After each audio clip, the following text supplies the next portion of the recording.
ಕ್ಷಮೆಯನ್ನ ಯಾಚಿಸಿತ್ತು ಅಲ್ಲ, ಕಂಪೇರ್ ಮಾಡ್ತಕ್ಕೆ ನಾನು ಮಾತಾಡಿದೆ ಈಗ ಇಂಪಾರ್ಟೆಂಟ್ ಇಶ್ಯೂಸ್. ಮೊನ್ನೆ ಸಭಾಧ್ಯಕ್ಷರೇ, unfortunately governor cannot defend himself. ಅವ್ರು ಬಂದು ಡಿಫೆಂಡ್ ಮಾಡ್ಕೊಳ್ಳೋಕ್ಕಾಗಲ್ಲ. ಸನ್ಮಾನ್ಯ ಕಾನೂನು ಸಚಿವರು ಸರ್ ನೀರು ಕೊಡೋದಿಲ್ಲ, ಮಾತಾಡ್ಲಾ? ಸಂವಿಧಾನದ ಪರಿಚಯದ 175, 163 ಉದಾಹರಿಸ್ತಾ ರಾಜ್ಯಪಾಲರ ಮೇಲೆ ಒಂದಷ್ಟು ಆರೋಪಗಳನ್ನ ನೀವು ಮಾಡಿದ್ದಾರೆ, ಹೇಗೆ ಸಂವಿಧಾನ ಉಲ್ಲಂಘನೆ ಮಾಡಿದ್ದಾರೆ ಅಂತ. 175 ಏನು ಹೇಳುತ್ತೆ? ಅದಕ್ಕೋಸ್ಕರ ಅಶ್ವತ್ಥ ಹೇಳಿದ್ದು ದಯವಿಟ್ಟು ಪೂರ್ತಿ ಓದಿ ಅಂತ. 175 ಏನು ಹೇಳುತ್ತೆ? ಅಲ್ಲ, ಒಂದು ನಿಮಿಷ 176 ಓದೋಣ. 176 ಓದ್ತೀನಿ. At the commencement of the first session after each general election to the Legislative Assembly and at the commencement of the first session of each year, the governor shall address anta ನೀವು ಹೇಳ್ತೀರಾ. shall ಅನ್ನೋದನ್ನ ಒತ್ತಿ ಹೇಳ್ತೀರಾ. ಆ address ಅನ್ನೋದು ಕೂಡ ಹೇಳಬೇಕು. Address ಅಂದ್ರೆ ಏನು? ಇಂಪಾರ್ಟೆಂಟ್. ಅಡ್ರೆಸ್ ಅಂದ್ರೆ ನಾನು ಕೊಟ್ಟಿರೋ ಡಿಕ್ಷನರಿನಲ್ಲಿ ಅಡ್ರೆಸ್ ಅಲ್ಲಿ ಭಾಷಣ ಮಾಡು, ಸಂಬೋಧಿಸು, ವಿಳಾಸ ಬರೀ ಅದೆಲ್ಲನೂ ಕೊಡಿಯೋದು. Here's come and address here. ಇನ್ನು ಮುಂದೆ ಏನ್ ಓದ್ಬೇಕು ಅನ್ನೋದು ಒಂದು ಪ್ರಶ್ನೆ. ನಿನ್ನೆ ಈ ಘಟನೆ ಆದ್ಮೇಲೆ ರಾಜ್ಯದ ಅನೇಕ ಕಾನೂನು ತಜ್ಞರು ತಮ್ಮ ಅಭಿಪ್ರಾಯವನ್ನು ವ್ಯಕ್ತಪಡಿಸಲು ನಾವು ಮಾಧ್ಯಮದಲ್ಲಿ ಓದಿದ್ದೀವಿ. ಬಹಳ ಜನ ಹೇಳೋದೇನು, ಸರ್ಕಾರ ಕೊಟ್ಟಿದ್ದ ಪೂರ್ತಿ ಓದ್ಬೇಕು ಅಂತ ಏನೂ ಇಲ್ಲ. ಮತ್ತೆ ಮೇಲ್ಮನೆಯ ಸಭಾಪತಿಗಳೇ ಹೇಳಿದ್ದಾರೆ, ಮೊದಲನೇ ಸೆಂಟೆನ್ಸ್ ಓದಿದ್ದಾರೆ, ಕೊನೆ ಸೆಂಟೆನ್ಸ್ ಓದಿದ್ದಾರೆ, ಪೂರ್ತಿ ಅಡ್ರೆಸ್ ಮಾಡ್ದಂಗೆ ಆಯ್ತು ಅಂತ ಸಭಾಪತಿಗಳೇ ಹೇಳಿದ್ದಾರೆ. ಇದು 2ನೇ ಭಾಗ. 3ನೇ ಭಾಗ, ನೀವು ಗವರ್ನರ್ ಸ್ಪೀಚ್ ಪೂರ್ತಿ ಮೈ ಗೌರ್ಮೆಂಟ್ ನನ್ನ ಸರ್ಕಾರ ಅಂತ ಓದಿಸ್ತಾ ಹೋಗ್ತೀರಾ. ಒಂದು ಅಂದಾಜು ಪ್ರಕಾರ 75 ಸಲ ಹೇಳಿಸಿದ್ದಾರೆ ನನ್ನ ಸರ್ಕಾರ ಅಂತ, ಒಂದು ಅಂದಾಜು. ಅದ್ರ ಬದಲು ಮೈ ರೂಲಿಂಗ್ ಪಾರ್ಟಿ ಅಂತ ಹೇಳಿಸಿದ್ರೆ ಪ್ರಾಯಶಃ ಚೆನ್ನಾಗಿರ್ತಾ ಇತ್ತು. Ruling party is completely different from government. As a ruling party chief, as A leader of the Congress legislature party, ಅವ್ರು ಬೇಕಾದ ಮಾತಾಡ್ಲಿ, ನಾಟ್ ದ ಗವರ್ನರ್. ಒಂದು ನಿಮಿಷ ಬರೀತೀವಿ ಸರ್, ಇನ್ನು ತುಂಬಾ ದಿವಸ ಬೇಕು ಮಾತಾಡಕ್ಕೆ. ಕೂತ್ಕೊಳ್ಳಿ. ಫಸ್ಟ್ ನಗರಾಭಿವೃದ್ಧಿ ನೋಡ್ಕೊಳ್ಳಿ. Please sit down. ನಾನು ಹೇಳ್ತೀನಿ. ಅದಕ್ಕೆ ಅದು ಮುಂದೆ ಬರ್ತೀನಿ. ಯಾಕೆ ಆತರ? ಅಲ್ಲಲ್ಲ, 7 ತಿಂಗಳು ಹುಡ್ದವ್ರೆಲ್ಲ ಹಿಂಗೇನೆ, 9 ತಿಂಗಳು ಹುಟ್ಟಿದ್ರೆ ಸರಿ ಹೋಗುತ್ತೆ. ಸುಮ್ಮನೆ ಆಯ್ತು. ಬಜೆಟ್ ಭಾಷಣ ಅವ್ರದ್ದು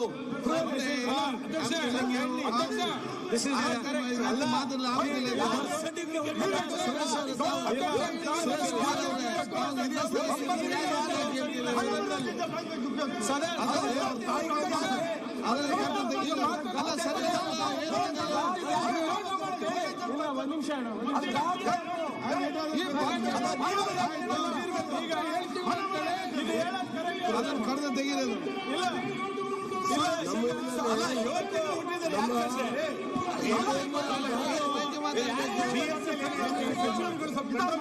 ಸರಿಯಾಗಿ ಮಾತಾಡೋದು ಕರೆಕ್ಟ್.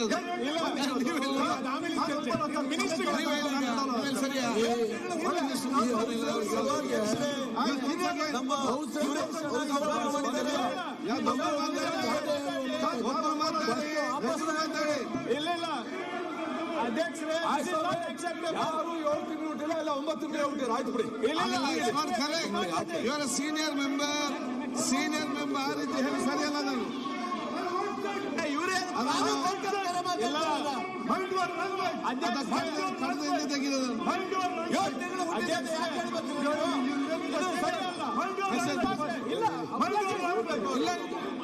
ಈಗ ಯಾಕೆ ನೀವು ಮಾತಾಡ್ತೀರಿ?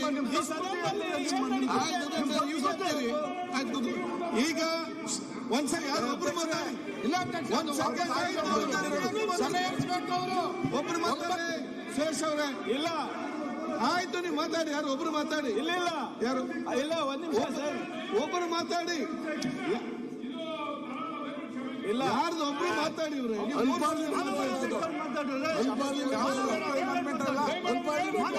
ಒಂದ್ ಸೆಕೆಂಡ್ ಯಾರ್ದು ಒಬ್ರು ಮಾತಾಡಿ. ಇವ್ರು ಗೊತ್ತಾ ಅನ್ಪಾರ್ಲಿಮೆಂಟ್ರಿ ಅಲ್ಲ ಅದು.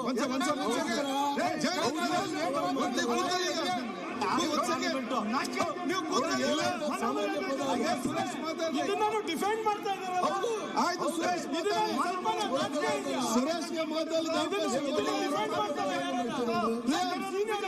ಸುರೇಶ್ ನೀವು ಮಾತಾಡಿ. ನೀವು ಮಾತಾಡಿ. ಇಲ್ಲ ಅವ್ರು ಮಾತಾಡಿ. ಅವ್ರು ಮಾತಾಡಿ.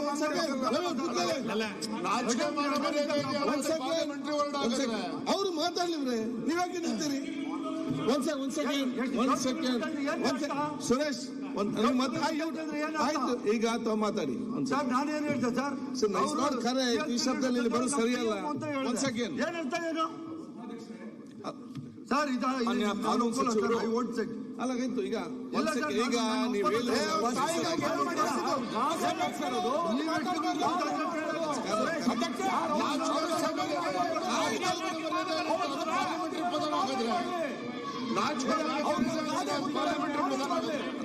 ಬೆಂಕಿ ಹಚ್ಚಿದ್ದಾರೆ ಅಂತ ಹೇಳಿದ್ರು. ಈ ಸೀನಿಯರ್ ಅಂತ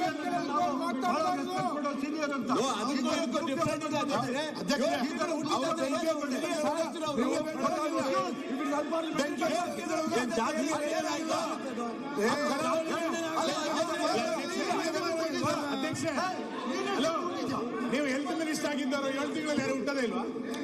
ಆಯ್ತು, ಆಯ್ತಪ್ಪ ನೋಡಿ, ನೀವು ಸುಮ್ಮನೆ ಹೋಗ್ಬೇಡಿ. ಮಾತಲ್ಲಿ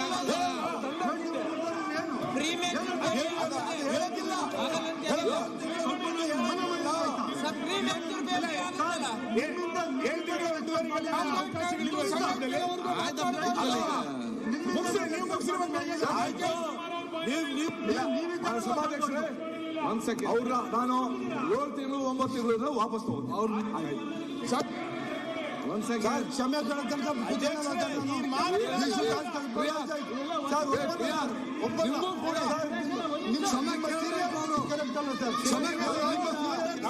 ಮಾತಾಡಿ.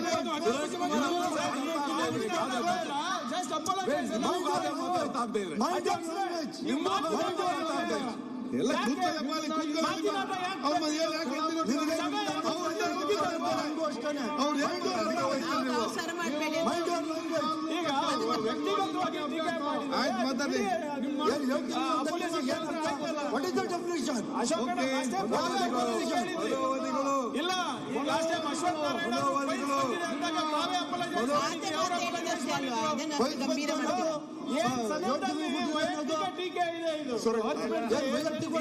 ಮಾತಾಡ್ಬೋದಾ? ಪ್ರಿಯಾಂಕಾ ಬಿಜೆ ಸೀನಿಯರ್ ಸರ್, ನೀವು ಸೀನಿಯರ್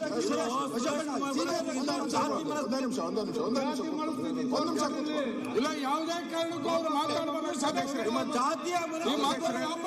ಈಗ ಅವರು ಸುರೇಶ್ ಕುಮಾರ್ ಅವರು ಮಾತಾಡಬೇಕಾದ್ರೆ ಸುರೇಶ್ ಕುಮಾರ್ ಅವರು ದಯವಿಟ್ಟು ವಿರೋಧ ಪಕ್ಷ ನಾಯಕರು ಕೂಡ ನಾವು ಮಾತಾಡಬಾರ್ದು. ಅವ್ರು ಸಭೆ ಕೇಳೋದು ಮುಖ್ಯಮಂತ್ರಿ ಮಾತಾಡ್ತಾರೆ. ಒಂದ್ ಸೆಕೆಂಡ್ ಬಸವರಾಜ್ ಗಣೇಶ್ ಆನಂದ್ ಇಲ್ಲಿ ಮುಖ್ಯಮಂತ್ರಿ ಎದ್ದು ನಿಂತಿದ್ದಾರೆ. ನಿಮ್ಗೆ ಏನಾಗಿದೆ ಎಲ್ಲರಿಗೆ? ಅವರ ಮನಸ್ಥಿತಿ ಮಾತುಗಳು. ಆಯ್ತು, ಮಾನ್ಯ ಸುರೇಶ್ ಕುಮಾರ್ ಅವರು ಹಿರಿಯ ಸದಸ್ಯರು, ಅವರು ಮಾತನಾಡಕ್ಕೆ ನಮ್ದೇನು ತಕರಾರಿಲ್ಲ. ಮಾತನಾಡಲಿ, ಸಂವಿಧಾನ ಓದಿ ಹೇಳಲಿ, ಅದ್ರ ಬಗ್ಗೆ ತಕರಾರಿಲ್ಲ. ಬಟ್ ಅದು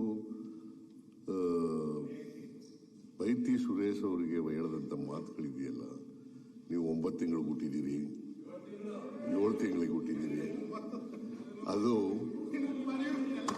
ಆಯ್ತು ಎಲ್ಲ 7 ತಿಂಗಳು ಹುಟ್ಟಿರೋದು ಅನ್ನೋದಿದೆಯಲ್ಲ. ನನಗೆ ಜಾನೇಂದ್ರ ಅವರೇ ಎಂತಕ್ಕೆ ನಾವು ಸುಮ್ಮನೆ ಆಯ್ತು ಟೀಕೆ ಸುಮ್ಮನೆ ಅದೆಲ್ಲ ಹೇಳ್ತಕ್ಕಂಥದ್ದು ಸರಿ ಇಲ್ಲ. ಅದು ಕಡತಿನ ತೆಗೆದಾಕಿ ಕಡತಿನ ತೆಗೆದಾಕಿ ಅವರು ಈಗ ಹೇಳಿದ್ದಾರೆ ವಾಪಸ್ ತಗತೀನಿ ಅಂತ ಹೇಳಿದ್ದಾರೆ. ಸಾಕು, ಅಷ್ಟಕ್ಕೆ ನಿಲ್ಸೋಣ, ಮುಂದೆ ಹೋಗಿ. ಓಕೆ, ಅದನ್ನ ಕರೆದು ತೆಗ್ತಾ ಮೊನ್ನೆ ಸಭಾಧ್ಯಕ್ಷರೇ, ಕಾನೂನು ಸಚಿವರು ಆರ್ಟಿಕಲ್ 163ನ ನೀವು ಉಲ್ಲೇಖ ಮಾಡಿದ್ದೀರ. ಅದರಲ್ಲಿ ಹೀಗೆ ಹೇಳುತ್ತೆ, there shall be a council of ministers with the chief minister at the head to aid and advise the governor in the exercise of his functions, except in so far as he is by or under this constitution required to exercise his functions or any of them in his discretion. ಇದು ಒಂದು ಪದ ವಿಶೇಷವಾಗಿದೆ. Next ಹೇಳ್ತಾರೆ, any question arises, ದಯವಿಟ್ಟು ಮುಂದಕ್ಕೆ ಓದಿ. Discretion discretion ಸಂಪೂರ್ಣ ವಿವೇಚನೆ. ನಾನು ಪೂರ್ತಿ ಸತ್ಯ ಪೂರ್ಣವಾಗಿ ಓದಿ. ಪೂರ್ತಿ ಓದ್ತೀನಿ.